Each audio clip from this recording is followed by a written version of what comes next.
Capítulo 351 de Black Clover no ar, e agora sim, meus amigos, agora a gente sabe por que o Ryuya não tem poder de feitiçaria, não tem Yoriyoko, como ele conseguiu esse olho clarividente dele, e olha, eu vou te falar que eu achei muito bom todo o background que o Tabata trouxe essa semana, tanto para ele quanto para o Yosuga também, né, que pela primeira vez usou seu poder real numa luta, sofrendo uma transformação muito bem desenhada ali, além de ter vários aspectos psicológicos dele, do Yosuga, né, que foram explorados de forma extraordinária, né? Eu não tenho nem o que falar do Tabata. Inclusive, é bem possível que esse poder do Ryuya aí, esse olho, tenha vindo do Beelzebub, acreditem ou não, eu vou explorar tudo isso aqui com vocês, então bora lá, já deixa o seu like aqui nesse vídeo, se inscreve no canal, ativa o sininho e você pode colaborar de várias formas que estão aqui na descrição, tá bom? Assim você ajuda o meu trabalho.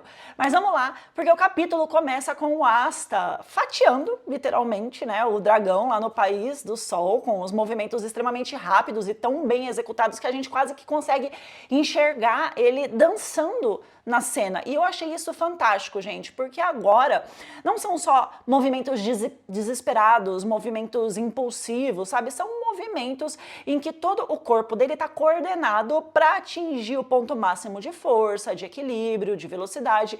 E realmente, vendo isso, a gente pode entender o quanto o Asta está num nível de força completamente diferente do que ele estava antes, né? O que permite até deixar a gente dizer que ele é, sim, mais forte do que a maioria dos Ryuzen que estão ali nessa batalha, que a maioria dos capitães lá do reino de Clover, mas não de todos os Ryuzen, porque tem um deles ali em específico que talvez o Asta ainda não tenha superado, mas a gente já vai falar dele. A questão é que não importa o quanto o Asta esteja forte e o quanto esteja sendo tecnicamente muito fácil lutar ali contra o dragão, o bicho não morre. O Asta não tá tendo dificuldade nenhuma nessa luta, mas ainda assim o dragão continua vivo por causa do poder de regeneração, né? Que nem mesmo a anti-magia do Asta tá conseguindo impedir. E a gente tem alguns possíveis motivos para isso. Se a possível ligação do dragão com o submundo for verdadeira mesmo, a gente precisa de uma confirmação mais explícita sobre isso, não ia ser nada surpreendente essa capacidade fora do comum de se regenerar, né? Assim como os demônios também possuem. Até agora nenhum demônio foi derrotado sem ter sido através do seu coração, de lacerar ali, destruir o coração. Desde a luta da Noelle com a Megícula, ficou muito bem definido que a única forma de impedir que um demônio se regenere, de matar ele definitivamente para poder garantir que ele morra, né, matar ele matado de fato, é destruindo o coração dele. Então, se for essa a questão aqui no caso do dragão, enquanto o coração não for atingido, ele vai continuar se regenerando e você pode arrancar quantas cabeças for, que elas vão crescer de novo. Como a gente não viu o corpo de fato do dragão, só os pescoços e as cabeças ali para fora, né, pode ser esse o motivo dele não morrer. O que levanta também a questão de que o corpo dele está ali submerso naquelas águas amaldiçoadas e pode ser exatamente esse o motivo pelo qual ele se regenera uma vez após a outra. Se essas águas forem responsáveis, né, de fato, por ele ter tanta energia para isso, porque uma hora acaba a energia para você se regenerar, dificilmente ele vai sair dali. Então a solução nesse caso seria o Asta usar a destruidora de demônios para poder purificar o dragão e dessa forma não precisar ficar dependendo da necessidade de matar ele. E isso ainda iria permitir que o dragão ficasse ali, guardando o País do Sol contra invasores, contra inimigos, né, para ser ali um guardião, entre aspas, espiritual, só que dragonesco. Só que enquanto o Asta tá lá tendo que lidar com esse problema, embaixo o pau tá torando entre o Yosuga e o Hisu, né, que tá lá atacando com estaca de gelo para tudo que é lado. E impressionantemente, o Yosuga não sofreu nenhum arranhão até agora. O corpo dele tá intacto, ele não tem uma gota de suor escorrendo e ele não tá nem ofegante, gente. Isso indica que ele realmente não tá fazendo o mínimo de esforço para se esquivar dos ataques do Hisu. E isso explica todas as expressões de chocado que o Paladino tá tendo nesse capítulo. E com a introdução dessa batalha, a gente tem a introdução do backstory não só do Yosuga, mas também do Ryuya, que era uma coisa que eu estava muito ansiosa para saber. Não foi 100% explanado ainda, a do Ryuya, mas já dá pra gente ir respondendo algumas questões e teorizando outras. O diálogo começa com o Yosuga questionando o ponto de vista de justiça do Hisui, mostrando, né, que cada um deles luta por um ideal. Não um ideal próprio, mas o ideal de uma outra pessoa, de alguém que eles idolatram. Cada um deles está ali para defender alguém que eles enxergam como um superior a eles, como mais merecedor do que eles, né? Só que nem sempre foi assim com Yosuga em relação ao Ryuya, porque pelo flashback que é mostrado, a gente descobre que ele também vinha aí de uma família nobre, né? Era muito forte, os dois eram cotados para herdar o shogunato e que o grande rival dele para o cargo era o Ryuya, para poder ocupar essa posição. Só que mesmo que eles tivessem que disputar esse local entre eles, né, essa posição de Shogun, eles mantinham uma boa relação entre eles, mostrando aqui uma coisa que o Tabata já vem mostrando desde o começo do mangá e por toda a construção dele, que é a noção de rivalidade saudável, diferente do clichê de rivalidade da maioria dos shonens que a gente tem no mercado. Essa questão de rivalidade no shonen é uma estrutura muito básica de roteiro desse gênero e a gente vai encontrar em quase todas, não todas, né, mas na maior parte das obras que a gente tem no mercado. A gente sempre tem um que despreza o outro, enquanto o outro se humilha e persegue um para tentar criar um laço afetivo. Foi assim com Naruto e com Sasuke, com o Deku e com o Bakugou, foi assim com o Vegeta e com o Goku, apesar de que no caso deles o Goku não tem tanto essa questão de idolatrar o rival dele, mas a gente tem esse lado agressivo e odioso através do Vegeta, né, que inclusive é o meu personagem favorito de Dragon Ball, mas enfim, é uma estrutura clichê dos shonens que o Tabata usa, mas ele usa de uma forma que faz com que Black Clover tenha uma característica que diferencie ele dos outros. Ele trabalha esse clichê criando ali como se fosse um anti-clichê, vamos dizer assim, não é exatamente o que a gente espera, mas traz algo diferenciado. Ele mostra aqui através do Ryuya e do Yosuga a rivalidade madura entre duas pessoas e que está presente em todo mundo, no mundo todo. A gente tem rivalidade com todo mundo, com quem é nosso amigo, com todo mundo, gente. A gente tá o tempo todo rivalizando com alguém, seja no trabalho, na faculdade, na escola, no nosso grupo de convivência, dentro da nossa própria casa. Em qualquer circunstância, a gente quer ser melhor do que os outros, né? No que a gente se propõe a fazer. E não tem absolutamente nada de errado nisso. É essa rivalidade saudável que impulsiona a gente, né? Pra gente conseguir fazer coisas melhores, trabalhar melhor, estudar mais, aprender mais, e é através disso que soluções mais inteligentes surgem no mundo. E o fato de que muitas vezes a gente fica chateado por alguém conseguir se sair, né, ou desempenhar algo melhor do que a gente, se sair melhor numa tarefa, mostrando que eles são melhores em alguns pontos do que a gente, não significa que a gente não tenha ficado feliz pela conquista da pessoa. Eu posso ter uma amiga, a gente ocupa ali, sei lá, o mesmo cargo e aí ela consegue fazer algo melhor do que eu fico chateada por não ter sido tão boa, mas não significa que eu também não fiquei feliz por ela. Isso é saudável. E é isso que a gente tem aqui em Black Clover. A gente não tem aqueles ciúmes entre os rivais, a infantilidade entre eles, obsessão por poder, porque a gente precisa mostrar para o outro quanto o outro é medíocre. A gente tem pura e simples rivalidade, uma rivalidade saudável e uma rivalidade real, humana. Só que ao mesmo tempo que o Tabata constrói isso, ele também explora os limites dessa rivalidade de uma forma muito madura, mostrando o quanto é fácil você ultrapassar o saudável e deixar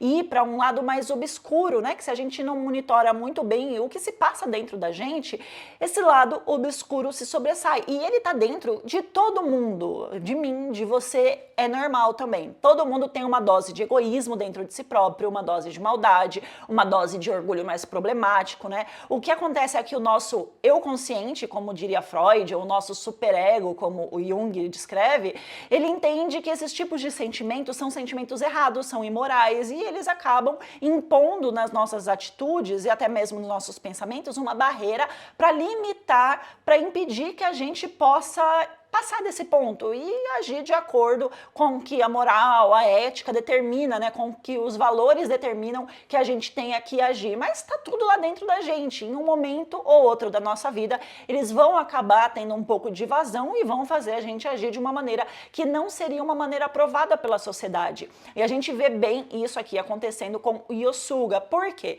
Depois que o Ryuya perde o poder dele, ele fica ali com um sentimento contraditório dentro dele. Primeiro que quando foi proposto para poder salvar ali o povo, as pessoas do país, foi dito que um deles ia precisar perder todo o seu poder em troca de uma habilidade que permitiria encontrar a cura para a doença que estava se alastrando por tudo ali, pelas duas províncias. E a gente já vai falar sobre isso, né? A questão aqui é que o Yosuga, a primeira coisa que ele faz é negar a possibilidade disso acontecer com ele, né? De perder todo o seu poder em prol da salvação do outro, porque o egocentrismo dele não permitiu que ele enxergasse o plano além do plano. Vamos dizer assim, ele se apoia muito em uma noção de que a força, o Yoriyoko, né, era a coisa mais importante para um guerreiro ter. E se ele não tivesse poder, não adiantaria ele ter conhecimento, que na verdade é uma grande besteira. Não adianta você ter poder se não tiver conhecimento. Melhor ter conhecimento do que força bruta, né? Só que isso era apenas uma visão limitada que era baseada no orgulho dele. Não o orgulho bom, mas aquele orgulho ruim, aquele que é baseado em uma noção de superioridade, sabe? E é uma noção de superioridade que ele tinha ali em relação a ele mesmo. Como que o homem mais forte do país do Sol iria perder todo o seu poder? Isso era inconcebível para ele.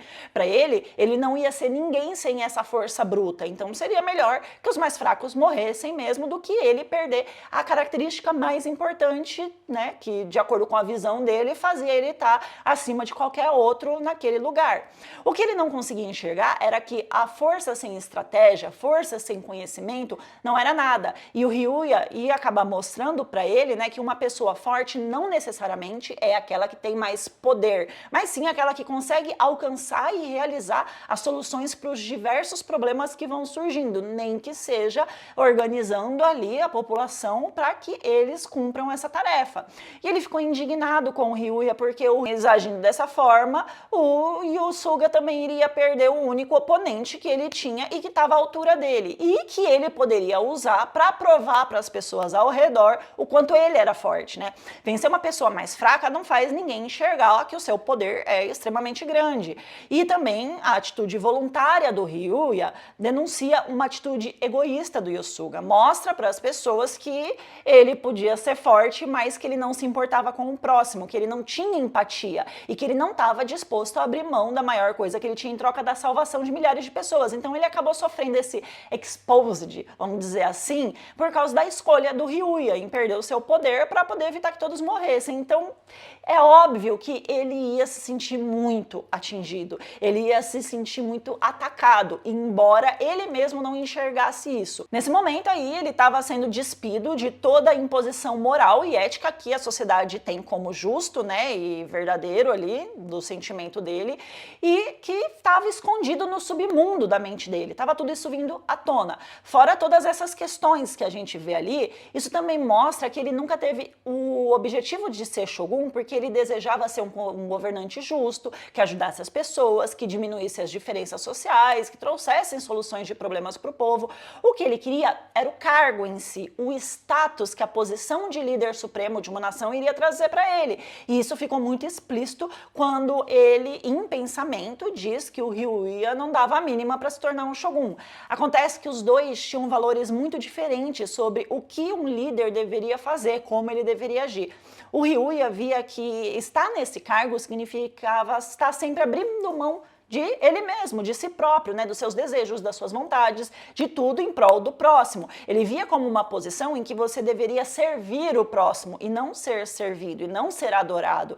E foi justamente isso que fez com que pouco a pouco o povo passasse a seguir ele. Não foi o ato dele ter encontrado a cura para a pandemia, vamos dizer assim, que fez com que as pessoas passassem a idolatrar ele, mas foi a forma como ele se disponibilizou a servir as províncias, a nação como um todo, mesmo tendo uma habilidade tão impressionante, né, que era a da clarividência, fez com que o povo o adorasse. Não foi o poder de ver tudo, foi a humildade dele que fez o povo seguir ele. Ele abriu mão de um poder absurdo que ele tinha em prol desse povo, trouxe a cura para esse povo através de um sacrifício, aderiu à habilidade de clarividência e mesmo depois de tudo isso ele continuou usando essa nova habilidade para salvar as pessoas. E com isso, sem discurso, sem palavras, sem nada, ele arrastou as multidões no país do Sol que passaram a seguir ele. E aqui entraria o conceito dos méritos que o Julius falou lá atrás, né? O Ryuya se tornou Shogun por méritos puros, por mais nada. Só que, quando chegou o momento de ser escolhido ali o novo Shogun, né, o País do Sol, só tinha ali duas opções, que era exatamente o Ryuya e o Iesuga. Como o Ryuya não tinha mais o Yorioku dele, um grupo de pessoas que seria o equivalente a um colégio eleitoral, fazendo um paralelo com a nossa realidade, a gente teve, né, inclusive por muitos anos, eleições indiretas aqui no Brasil, e era uma delegação política que escolhia ali quem que ia estar no poder. Isso aí é escolhido lá para decidir quem é o Shogun através de um grupo de pessoas assim. Eles decidiram que quem deveria ficar no cargo mais alto deveria ser quem tinha mais poder mágico, mais Yorioku, né? Porque eles também tinham uma visão limitada de que força bruta era tudo que se precisava para governar uma nação. E a gente sabe que não é bem assim, né? Então, enquanto ele acompanhava ali essa ascensão do Ryuya em relação à população, o Iesuga, eu tô falando, né? Ele acabou sendo confrontado pelos valores e pelos conceitos que definem o que é um verdadeiro líder de nação, e ele entendeu que o Ryuya tinha algo que ele mesmo não tinha, empatia suficiente a ponto de se sacrificar pelo outro, e por isso só ele já era Shogun da Nação do Sol ali há muito tempo. Então, quando ele foi definido como líder, ele passou o cargo, ele passou a estaca ali, né, a bandeira para o Ryuya, porque ele entendeu que, na verdade, o mais forte é aquele que tem o poder de salvar todo um povo, de atrair pessoas para o seu lado. Ele entendeu que significava, de fato, ali a posição era a capacidade de salvar as pessoas. Eu achei esse background do Iesuga muito bem construído, muito bem elaborado pelo Tabata, justamente porque traz uma identificação muito verdadeira com o que a gente sente em um momento ou outro das nossas vidas, ou então em vários momentos, né? E muitas vezes a gente sente isso. E esse background também leva a gente a entender o porquê que o Ryuya deixou o Iesuga ser o último a treinar o Asta. Como que ele sabia que o cara ia ser a chave para dar aquele empurrão que o Asta precisava? Só porque ele tinha o olho que tudo vê?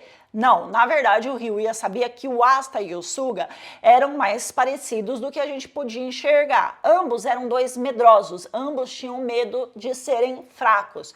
O Asta tinha medo de ser fraco e por causa disso não conseguir salvar ninguém, e o Suga tinha medo de ser fraco e perder o título de guerreiro mais forte, sabe? Perder ali aquela coisa, o poder dele. Então o Ryuya tinha sabedoria o suficiente para entender que o Asta precisava naquele momento era de alguém que nem ele, alguém que tinha medo de ser fraco. E deu certo. Agora, voltando novamente para o começo desse flashback, a gente vai descobrir finalmente como é que foi que o Ryuya perdeu o poder dele, né? Como é que ele conseguiu o bendito ou maldito olho lá, porque ele tem essa clarividência, e como é que foi que ele adquiriu ela. E aí é contado que uma pandemia assolou lá o país e milhares de pessoas começaram a morrer. Quem morreu? Quem tinha menos Yorioku, mostrando pra gente que esse Yorioku também é responsável pelo fortalecimento de um sistema imunológico da população, vamos dizer assim, né? E que se alguma coisa não fosse feita, o país todo ia morrer, porque as pessoas que possuem mais Yorioku ali eram minorias. É dito que essa tragédia atingiu o povoado de Koshu e de Goshu, mas eu acredito que se a doença não fosse parada ali, ela ia se alastrar, se expandir para o restante da província e causaria o extermínio do povo todo, do país todo. E eu ainda acredito que isso não foi um mero acaso, que essa doença surgiu, mas que foi algo planejado propositalmente para ameaçar aniquilar esse povo e talvez forçar ali o Ryuya adquirir aquele poder, né? Escreve aí o que eu tô dizendo, que ainda vai mostrar que essa doença foi alguém que plantou ali, que disseminou. Mas qual era a solução para evitar as mortes em massa? A tal erva folclórica, que, ao que tudo indica, já tinha sido extinta. Mas se tivesse 1% de chance de encontrar uma muda que fosse, eles precisariam tentar. Só que isso ia ser que nem procurar uma agulha no palheiro. Então não dava para achar essa tal ervinha, dar uma vivente aí, percorrendo as terras a tempo de impedir que todo mundo que fosse mais fraco morresse. Poderia durar anos, décadas, ou ela poderia nem existir, mas eles precisavam saber se ela existia mesmo ou não, para eles não ficarem também investindo tempo perdido em busca de algo que já tinha sido extinto. Eles precisavam dessa confirmação. Então, o que é que rola? Eles precisavam de alguém que tivesse a habilidade de enxergar qualquer coisa em qualquer lugar. E essa habilidade existia. Era o Tengensu, um poder especial que iria permitir que eles encontrassem a erva, caso ela ainda existisse, ou saber que não tinha mais nenhuma muda dela em lugar nenhum através dessa visão, né? E aí, se não existisse, eles iam tentar focar os esforços dele numa outra solução. Mas o custo para adquirir essa habilidade era alto. Muito alto. Primeiro, que só uma pessoa com muito Yoriyoko lá ia ser capaz de adquirir o tal Tengensu. Segundo, que para adquirir ele era preciso entregar todo o seu Yoriyoko em troca do poder, da habilidade. Aí o Ryuya aceitou. Então ele foi até a região onde ele poderia fazer essa troca, né? Que inclusive foi uma teoria minha de muito tempo atrás e provavelmente de vários outros youtubers que falam de Black Clover, né? De que ele deu o poder dele em troca da clarividência. Só que o Tengensu ficava numa espécie de caverna que não tinha uma entrada comum, né? E que tinha ali um símbolo que me lembrou muito mesmo o símbolo do Sol da Meia-Noite. Tá lá mais pro começo do mangá, lembram? É muito parecido. Só que sem ter aquele risco em cima. No olho do Sol da Meia-Noite, o olho era completo. Aqui a gente tem a fenda, né, para poder entrar. E, gente, não é por nada não, mas se você pegar o olho do Zagreus e pegar esse símbolo da caverna ali com a fenda, é igualzinho. Igualzinho, eu vou deixar a foto aqui para vocês verem. Inclusive, o Tabata se deu ao trabalho de desenhar os riscadinhos ao redor desse símbolo ali na caverna, que são os mesmos do olho do Zagreus. Então, com certeza, alguma coisa tem aí, porque o Tabata não coloca elementos sem motivos nos desenhos dele. E a gente sabe que todo o enredo de Black Clover tem uma premissa de viagem no tempo. Vamos dizer assim, né? O Zagreus mandou as almas dos elfos para o futuro, a gente tem as especulações de que o Astaroth se auto-enviou para o passado, né? Tem a própria teoria do relógio lá do Lucius, do Astaroth também, que indica que o Lucius teria alterado o passado para sair tudo como ele queria. Isso daí faz bastante tempo que teve a teoria, tem um vídeo aqui inclusive sobre isso. Então, faria muito sentido que essa caverna também estivesse ligada com esse conceito, porque me parece que ela foi introduzida como um elemento que pode permitir que toda a história seja amarrada mais para frente, como se o Tabata tivesse começando aí já a amarrar os pontos. Então, vamos ver aí o que vai rolar. E aí o Ryuya entra, ele entra no olho que tudo vê ali, que é um símbolo muito presente na cultura egípcia há milênios, chamado olho de Horus, na mitologia de lá, né? Que também foi usado como um símbolo cristão na arte religiosa da Renascença, e hoje em dia ele é mais associado ao ocultismo e também à maçonaria. Ele também é conhecido como o olho da providência, e ele remete justamente ao olhar e soberania de Deus sobre todas as coisas. É exatamente dessa forma que o Ryuya usa o Tengensu que ele adquire lá dentro. Só que uma coisa muito curiosa é que um poder que permite que você tenha essa onisciência, essa capacidade de ver tudo ao mesmo tempo, de ver passado, presente e futuro, só poderia vir de um ser que tivesse poder sobre o tempo. E quem tem isso aqui em Black Clover? É o Astaroth, né, que tá com o Lucius. E pela linha temporal, a gente não consegue saber se a entrada do Ryuya ali foi antes do Lucius purificar o demo lá, né, ou depois. Mas o que dá pra gente especular é que essa fenda não era uma entrada para uma caverna comum, mas era uma fenda dimensional que provavelmente levava a pessoa que entrava lá pro submundo. E alguma coisa aconteceu lá dentro. Eu acredito que mais do que entregar o seu Yoriyoko lá em troca do que tem o Ryuya perdeu ele. E o que é que tivesse ali, o que fosse aquele interior dessa caverna, esse lugar sugou todo o seu poder. E lá dentro ele fez um contrato para poder ter esse olho. Que contrato? Eu não sei, mas eu sei que envolve de alguma forma o Astaroth e envolve também o Beelzebub. E por que eu tô falando isso? Gente, a entrada da caverna é um olho. A descrição do poder é o olho que tudo vê. E quem é que não tem olho aqui no mangá? O Beelzebub. Se você pegar todas as ilustrações dos demônios ao longo do mangá, o Beelzebub é o único que teve os olhos desenhados todo branco, não tem pupila, não tem nada, né? O rosto dos demônios, mesmo quando era só a sombra deles, se fosse só a sombra não mostrava nada. Quando focava no rosto, tinha íris, tinha pupila, né? Tinha ali várias características, mas só o Beelzebub tinha o olho todo branco. Por quê? Porque o olho branco é a representação de cegueira. Então, o poder que ele tinha de enxergar foi retirado dele. E como é que isso pode ter acontecido? Eu acho que foi o próprio Astaroth que roubou os olhos dele, né?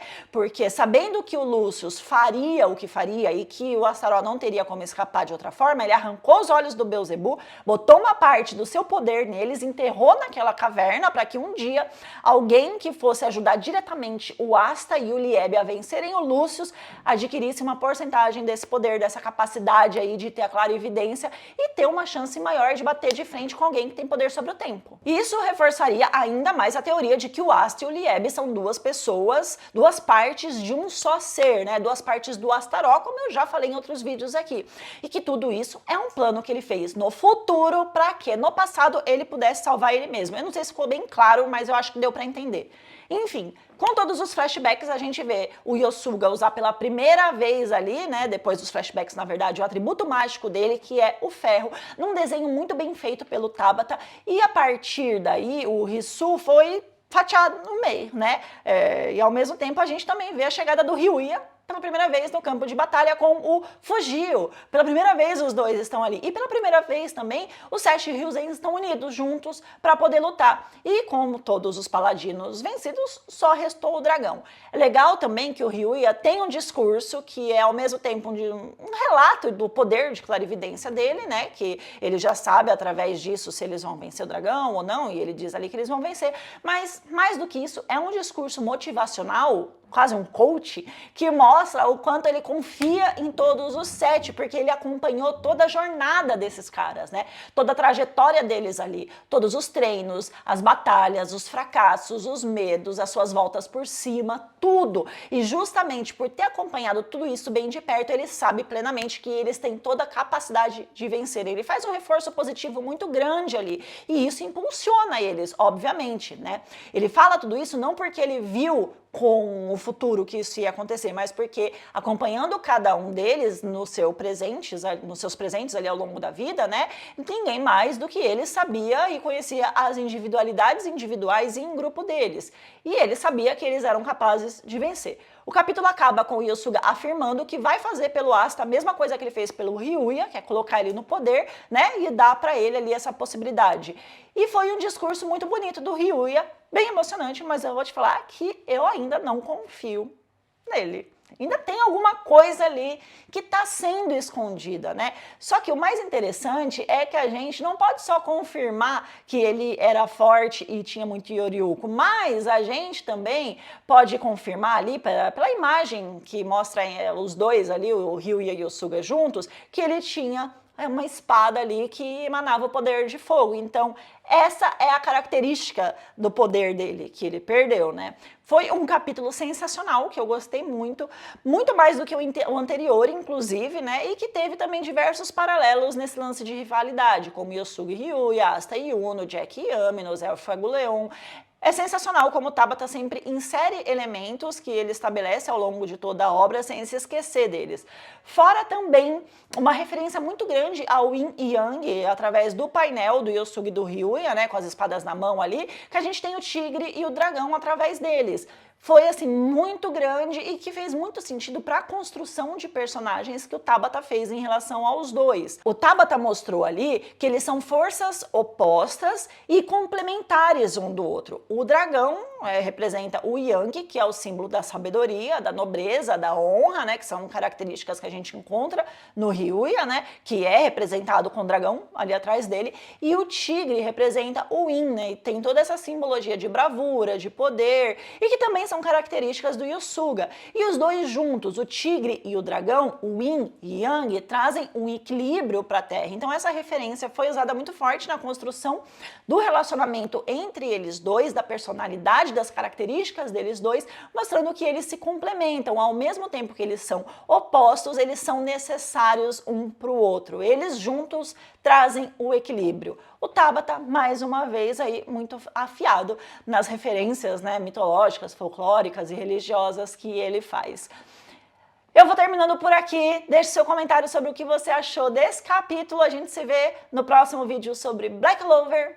Um beijo e bom fim de semana para vocês, gente. Tchau!